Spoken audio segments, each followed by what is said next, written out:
we are not just doing baby products, and sometimes I feel a little bit today like the ugly duck, like the least sexy presentation, not just these huge KOL campaigns, but I'm also very thankful for the king of social, I think he was called, was We Are Social, where he said, see about the reputation some brands have, even though the competitor brand is much bigger in the Chinese market, why is the other brand much more popular? Because of Daigou. And these days, for those of you who know what is a Daigou, I get the questions, is there still a future for the Daigous? I'll try to address some of these topics during the presentation. How does it work? Is there like a manual?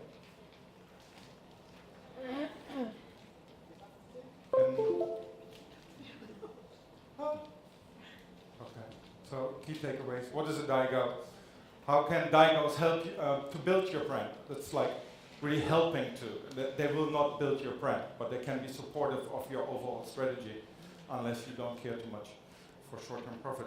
And how can you actually deal with shipping products in a compliant way to the Chinese market? Because I always hear these really sexy and cool presentations on Tmall and Jingdong and selling directly to consumers, but that doesn't mean you are not still falling under European regulations. And if you really would do it the proper and the compliant way, you would even have to implement operational stuff into your Chinese warehousing, for example, for your product recall obligations. But that's a part for later on. So just about us, I'm not trying to sell you anything, we're not an agency, we're just sharing some experiences, what we do, and what we do together with some friends. Holland at Home was founded in 2005 by this wonderful woman, which is my wife.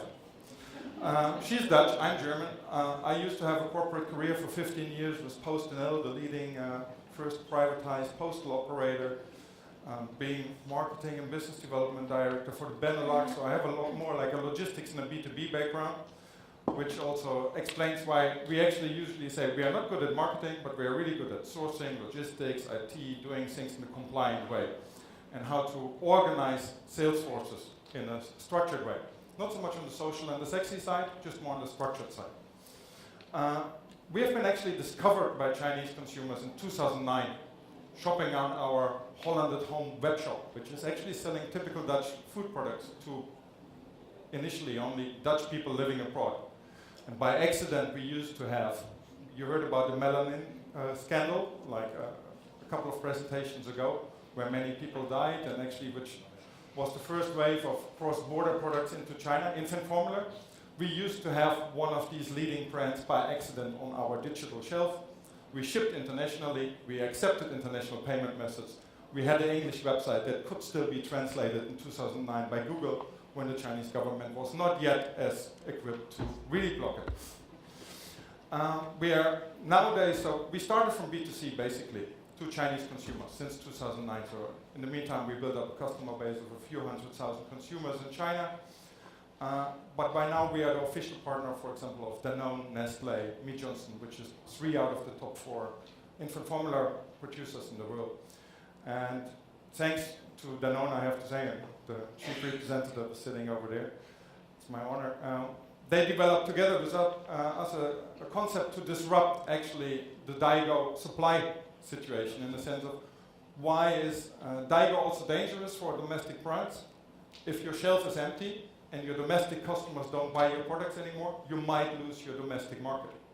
So how can you still leverage and supply this need? Because you can simply not stop it. If it's really popular and the Chinese want it, it's basically too many that you could stop any sourcing channel. So you can better engage with them and offer them alternative channels like home delivery or drop shipping services, so they don't have to go to the supermarket or the drugstore or the pharmacy or the perfume shop anymore. So yes, we come from baby, but now we do record bank highs as well, personal care, we do Daigou market activation, I think in 6 countries, depending on the scale. And we have one ambition, is actually not to tell you how you do marketing in China, rather to China from Europe. And we have like one subsidiary in Japan. Because actually the biggest sales force in the world, if you can leverage on it, and everybody talks about Australia, the potential of the European sales force is much bigger. It's 2 million Chinese living in Europe. 70% of them engage in Daigo activities once in a while. Some just on an occasional basis, but just imagine. 2 million Chinese, 70% just sending one parcel per year. That's a huge amount. That's 1.4 million parcels of products. And that is just with a factor of 1. And then you have these power Daigos that sell like 100 per day. So you can imagine how much logistics companies are also depending on this. We actually also grew by recommendation marketing. Some of the previous speakers also said it's about the personal recommendation, the user experience of the receiver, but also the questions that Daigos receive here. Hey, can you recommend me a product? What is the best product? What do you think about this product? It doesn't necessarily mean you have to sell it. You can also try to influence them that they give the right answer. Because some products are simply not eligible for international shipping. So the base summary is to buy on behalf of somebody else. That's what a Daigo does. Usually it's a Chinese person living abroad, buying for a Chinese living in China. And then there is not just a Daigo. It really depends on your prejudice or your definition of what a Daigo is. I think the foremost group, and which is the biggest one, which is actually the influential one, because they are the most trustworthy one. It's the family and friends. So I live here in Paris. I have a sister in Shanghai. She just gave birth to her baby, and she asked me, what is the best milk powder in France? What is the best milk powder in the Chinese market? Hey, I heard about this cosmetics. What do you think about it? Is it really sold in the European market, or is it just a fake product created for the Chinese market? Which is also not so unusual, that products are really created for the Chinese market. You try to list them in Europe, and but then there is quite a lot of Chinese that can tell the true story. They can really also influence the decision. All others, easy money, second income, my business, you could almost consider a career path of a Daigo. They get shopping lists, or they push already popular products. Usually they do not build brands unless they really go into the bigger categories of becoming a trader or distributor. You can really see it as many times they start in the living room 10 years ago, and then you start with your sister, then the friend of your sister started to contact you, and then the friend of the friend of the friend, and 6 years later you might have hundreds of customers in the Chinese market. You might have built a company. You might have a bonded warehouse even in China. You might have a Taobao shop, a TikTok shop, a WeChat shop. And these people very often are millionaires as well, earning much more than us in this room. So why buy from a Daigo? Actually, Tmall, HOLLAND, Jingdong, all these school channels we talked about today, they all came after the Daigo. Daigo business really from Europe to China started somewhere in the period 2005 to 2010. Tmall basically just launched big in 2014. That was before Alipay. So this has been there around. Because there was simply no other way how a Chinese consumer that could afford it. We are talking about a period when you really had to have a lot of money, because international shipping is really expensive. Just imagine 20 kilograms for 100 euros. Shipping. So it was the most affluent Chinese already 10 years ago shopping with Daigo. So the only way you could buy it as a tourist yourself when you traveled internationally, from Chinese acquaintances and family members, because the commercial Daigos then didn't yet exist 10 years ago. And from a few selected cross-border web shops like ours, Windom, or a couple of other shops that really specialized or opened their shipping options to China. So why still buy from a Daigo, you know? We also say you can get any product we are selling as a company cheaper and faster in the Chinese market. So what's the whole point of buying from a Daigo in Europe? Wait for 2 weeks to receive it? Besides, and I think I missed one point, which I still don't understand. Probably you need to be have grown up in the Chinese culture. There are still people that do not trust Tmall, that do not trust JD, they do not trust HOLLAND. They are afraid of fake products there as well. They only trust who they know or who they can catch or who is part of their social network. There are still concerns about fake products, the freshness of the products, because a Daigo will simply usually try to send you the freshest products. And very often, due to very smart people, and some of them are in this room, there's still a significant price advantage to be gained by simply ordering a luxury perfume that you can buy here for 70 and that a brand is trying to sell for 150 in China. add some logistics costs, some margin for the Daigo, and you still save like 20, 30%. You know, it's not that everybody is totally stupid over there. Looking at, and I like this study, it's from DHL, a logistics company, because logistics also tells you a lot on the data. Also, these logistics companies that are active in the European markets carrying parcels to China, they actually can tell you who is a seller of Lancôme, who is a successful seller of Lancôme. Because for all those parcels that are shipped out, you have to register the content. You will have an account yourself.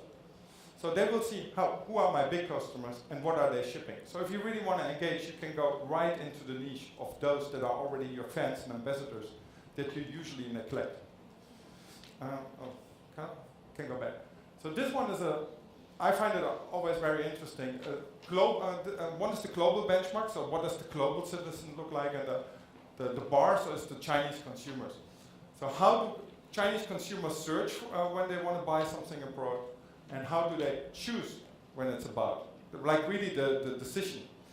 And then you see that just like in any other country, online marketplaces, but online marketplaces is very dominant. JD, Carla, they look for the prices, they search for the information. Of course, they don't want to pay too much money, but in the end, the decision, much more than anywhere else in the world, is taken based on positive customer reviews, recommendations from friends and acquaintances, whereby those abroad are counted in this one as well.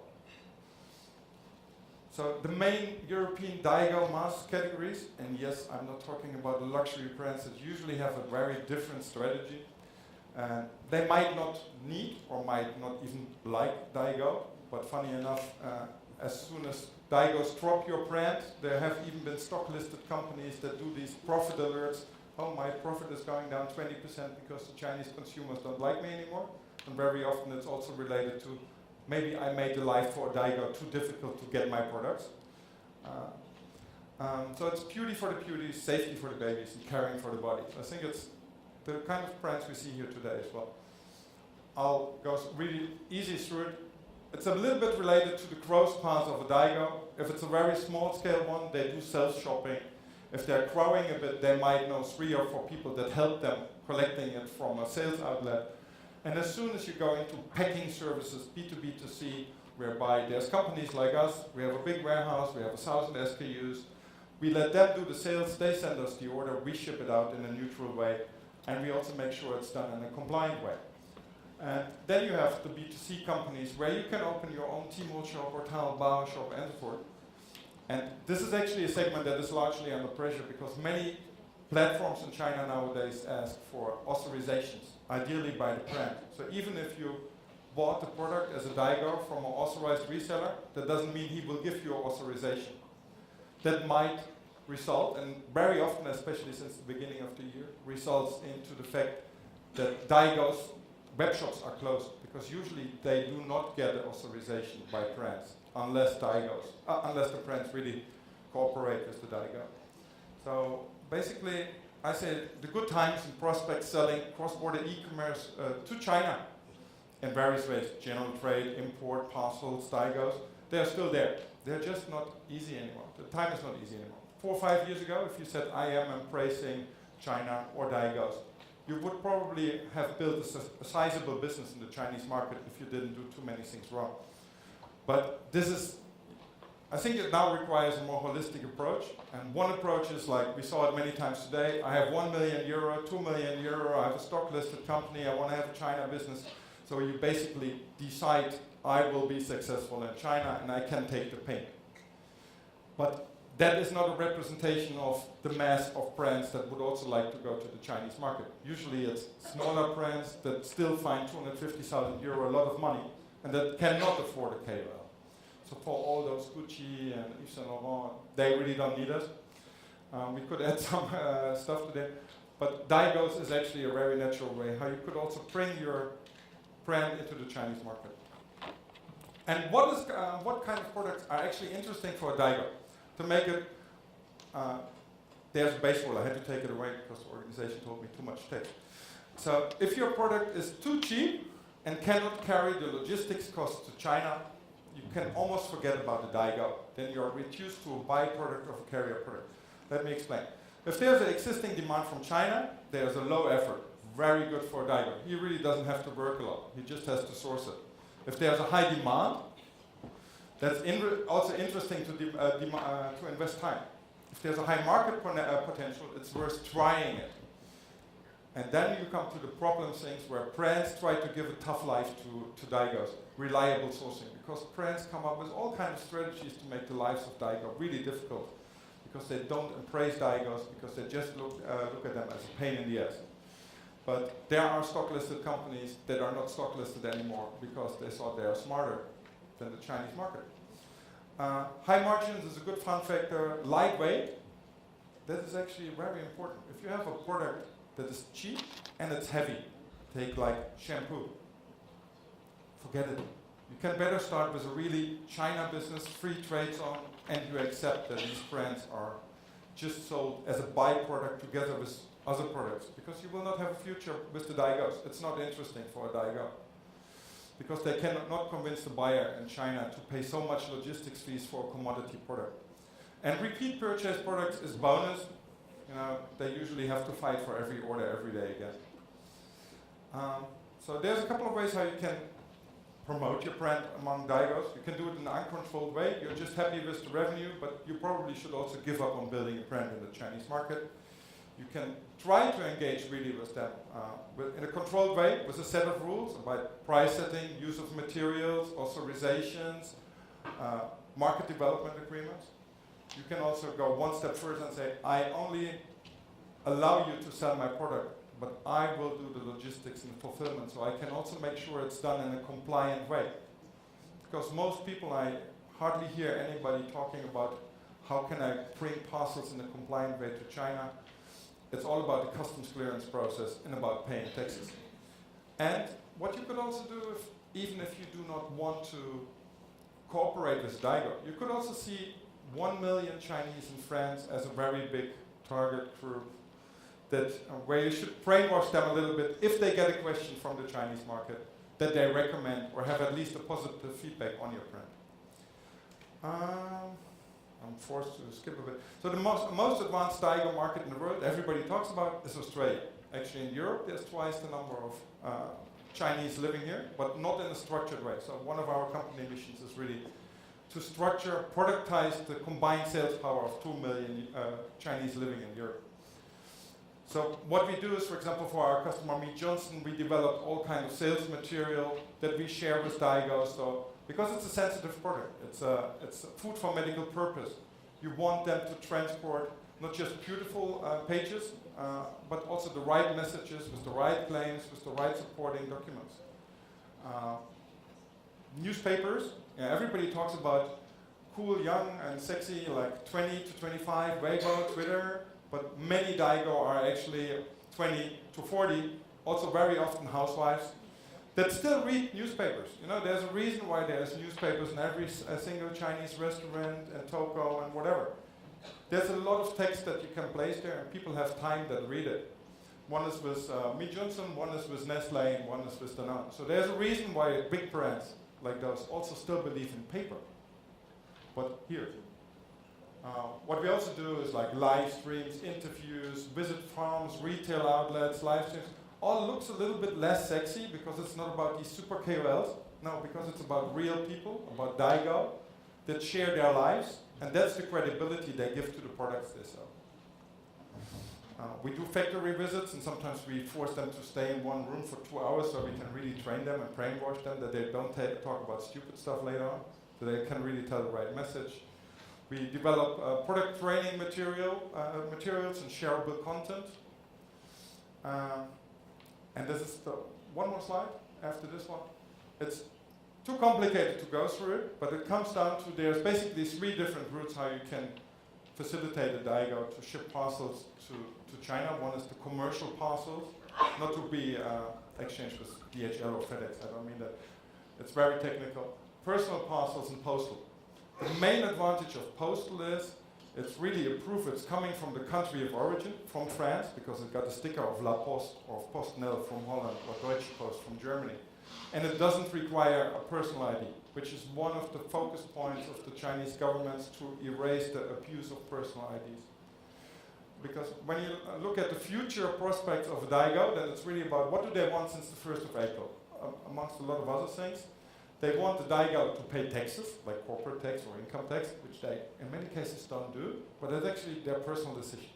So they have to register businesses now, and especially the successful ones that are serious about it do that. The second one is that the products are cleared in a compliant way, so you really pay taxes based on the selling price to the consumer, and not just on a locally negotiated trade deal with your acquaintance somewhere in your hometown. The third one is preventing abuse of personal IDs, because as you see, 2 of the 3 logistics routes require you to have a personal ID of a Chinese buyer who can only buy for 25,000 RMB per year products in a legal way. That means if a Chinese buyer in China buys 1 Gucci bag, pure formally, he could not buy a single other product abroad.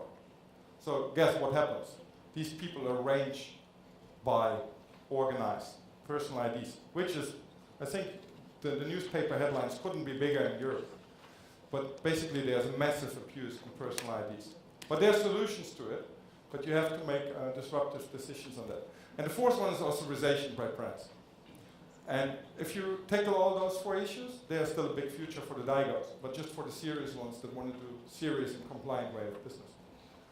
And to give you an example of what is actually your obligation as a brand or a retailer, if you, with your own channel, ship goods, let's say from France, to your warehouse in China, you are still falling under European product recall obligations. Meaning, you have to, in case of a product recall, decide to set up either a kind of complicated logistics in China, which is a little bit price increase, but it's 1 RMB more per order, which can prevent you to place advertising in China to say, I have a product recall issue in France, but because I know my products are sold in the Chinese market, you will also have to inform Chinese consumers unless you can make sure that you have a reliable solution that is accepted by the local food and goods authorities in your local countries. So what we do, for example, every single shipment we send out, we document the PBD, the product, the receiver, the personal ID, and in case that no one has a product recall, with 1 click, within the 4-hour obligation by our Dutch food authority, we can reproduce who received this product. And now I would be surprised how many people implemented this kind of processes in their operations. I would say 95% didn't, but that's my personal assumption. Thank you.